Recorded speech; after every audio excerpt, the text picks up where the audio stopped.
Përshëndetje. Ndoshta e keni vënë re.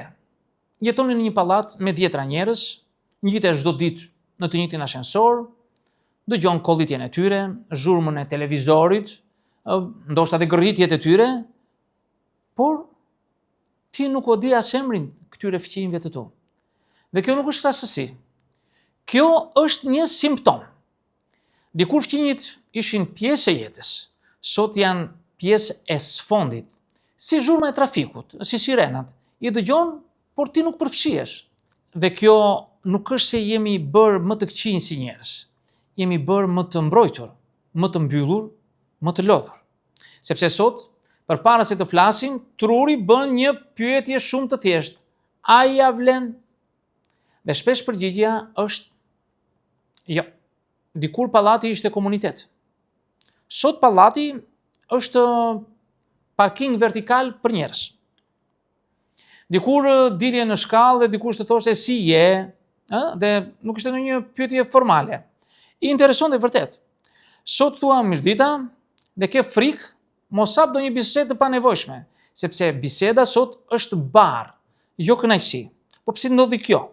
Sepse pallatet moderne nuk janë ndërtuar për marrëdhënie, janë ndërtuar për izolim. Dyer të blinduara, izolim akustik, ashensor që të fusin në kuti metalike me njerëz që shman kontaktin me sy, sikur po udhton me një armik. Sepse kontakti sot me një të panjohur nuk shihet si mundësi, shihet si rrezik.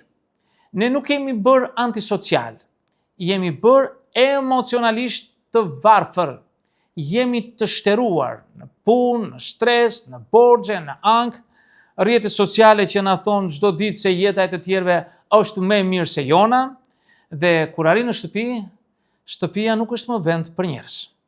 Është strehë nga njerëzit. Nuk do të flasësh, do të mbyllesh. Dhe pastaj është mosbesimi. Mosbesimi nuk ka lindur nga ajri, ka lindur nga përvoja. Një fjalë e thënë gabim, një sekret i ndarë me njeriun e gabuar, një thashë e them që u përhap më shpejt se e vërteta. Dhe truri mëson, më mirë hesht, mbylle. Heshtja sot është inteligjencë mbijetese.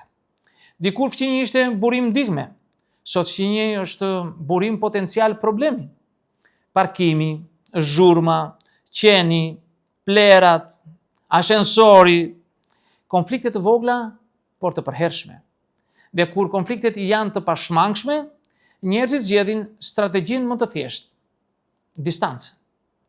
Nuk flasim që të mos zihemi, nuk përfshihemi që të mos na përfshin. Teknologjia e ka bërë punën e saj. Dikur, të themi për një gotë sheqer, shkoje te fqinji. Sot porosit online. Dikur për një problem trokisit e dera ngjitur.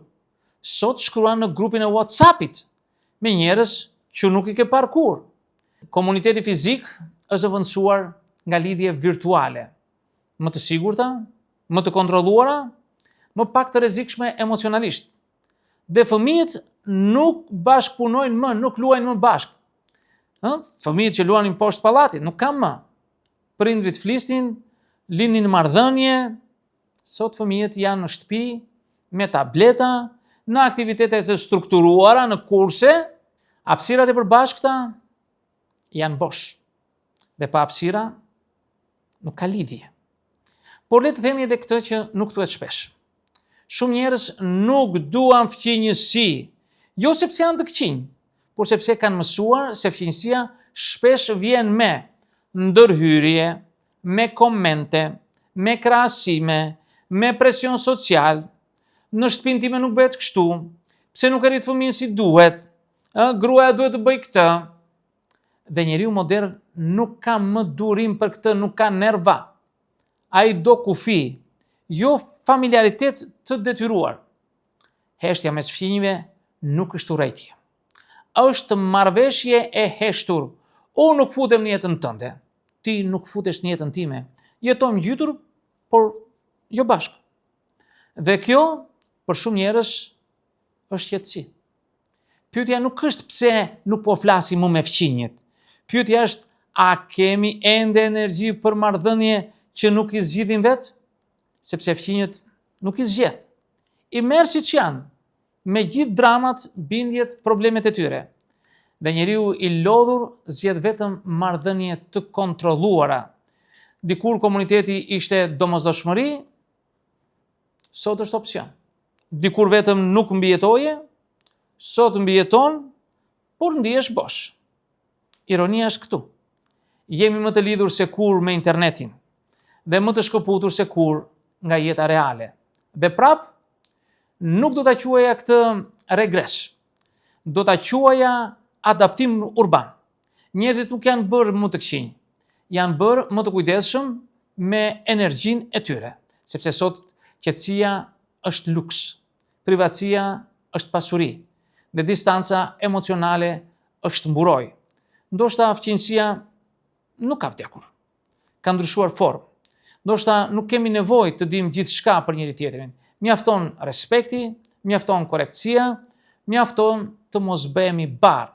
Dhe ndoshta dhe në një botë kaq të zhurmshme, një pallat i heshtur nuk është shenjë ftohtësie, është shenjë mbijetese. Miq, këtë do të thosha në këtë video, ju falenderoj për vëmendjen. Nëse dëshironi mund të bëni komentet tuaja, por mos harroni asnjëherë të bëni subscribe në kanalin tim për të marrë video tjetër pas here. Dhe në videon tjetër, mirë takofshi.